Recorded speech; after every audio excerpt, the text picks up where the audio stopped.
Por cierto, esto me asocia, este movimiento de estos días, con los motivos de las últimas elecciones catalanas, ¿verdad? El movimiento de los ciudadanos, que claro, ha habido muchísimos comentarios. ¿De dónde sale esto? Es una tercera fuerza de castigo, ¿verdad? Esto es la palabra que más gusta, por ejemplo, decía Iglesias. Esto es un resultado del castigo infligido a las demás formaciones. Y claro, pero castigo, ¿por qué? Es una pura... Pero con eso ya se satisfacen.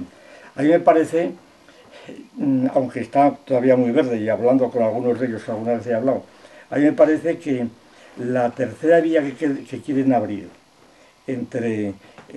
principalmente en España, entre el PSOE y el PP, pues es esta.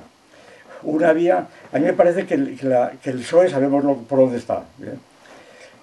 A mí me da la impresión que el PP, y sobre todo la posición que representa Rajoy, pues está acorralado por, me parece a mí, por las necesidades dialécticas parlamentarias de argumentación. Como son abogados, todos ellos, ¿verdad? Pues entonces, ¿cómo van a ponerse a Zapatero invocando principios filosóficos? No tienen que ser principios de la Constitución. Entonces la Constitución es el único referente y el único conjunto de premisas que pueden argumentar. Claro, a fuerza de argumentar con la Constitución, la sacralizan y se hacen fundamentalistas, ¿verdad?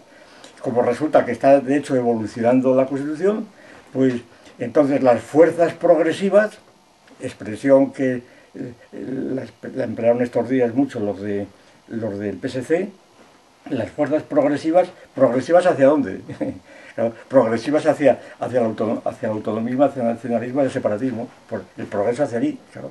Entonces, las fuerzas progresivas consisten en cargarse la Constitución, que con respecto al 78, que es su prefiguración, yo creo que se ha convertido, y es expresión de Otero Novas, en un fraude de ley. Es decir, hoy día con las transferencias, la LOAPA, la Constitución es un fraude de ley con respecto a lo que era, aunque allí están los gérmenes.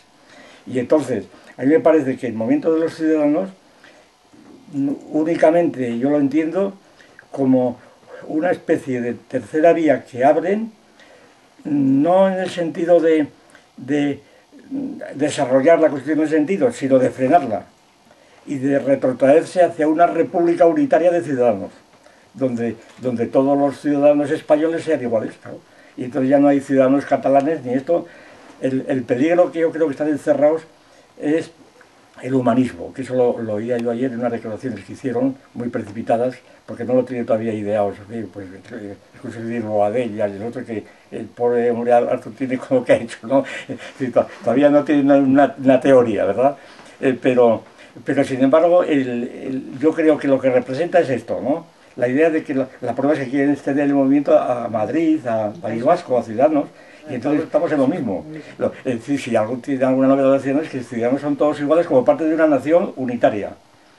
Y la nación es republicana, por esencia. Vamos, por aquello que siempre decimos, la batalla de Valmy, cuando en lugar de decir viva el rey, dijeron viva la nación. Allí es donde aparece la nación política, claro.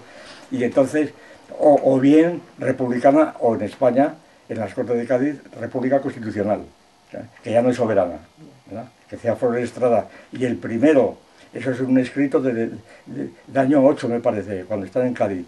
Dice, y el primero que, o el año 9, el que siga atribuyendo a Fernando VII el título de soberano, comete crimen de lesa patria, ¿verdad? Es decir, el rey ya no es soberano, eso lo dicen las Cortes de Cádiz, es decir, es todos los principios, pues esto, donde la realeza es simplemente una institución dentro de la soberanía de la nación, claro. Como se justifique. Bueno, total, yo creo que el peligro que tienen, ¿no? Ideológico, el pantano ideológico que están metidos, por lo menos terminológicamente, yo el otro día quería advertirlo porque uno de estos representantes del movimiento de Ciudadanos, claro, que lo dicen en catalán, pero también en español, lo cual también el componente español es lo que unificaría a todos los ciudadanos catalanes, vascos, asturianos, lo que se fuera, todos los ciudadanos, pero luego español, el componente primero sería español.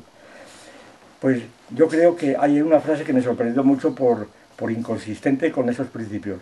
que decía, no, porque nosotros queremos que los ciudadanos españoles, los ciudadanos catalanes, decía, sean ciudadanos sin tener en cuenta la lengua, ni la religión, ni nada. Entonces te quedas en el australopiteco otra vez. Claro, si tú tienes, si tú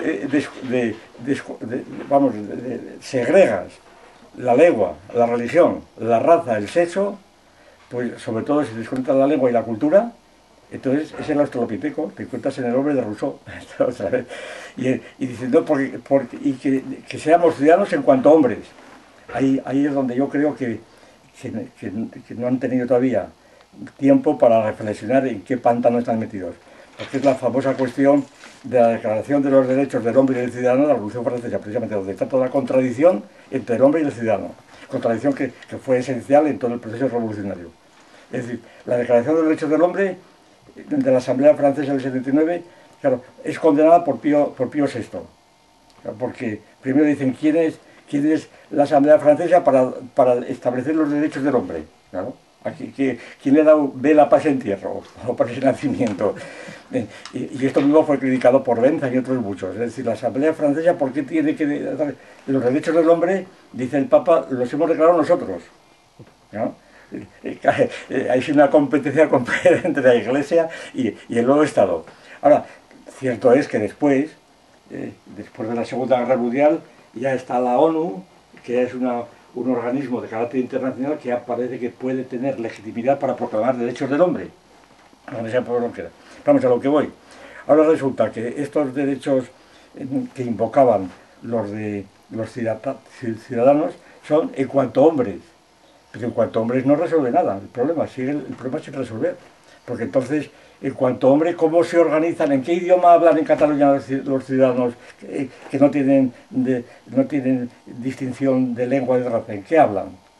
¿Qué hablan prácticamente? Si esto no se regula, pues es la Torre de Babel. ¿Ya? La Torre de Babel.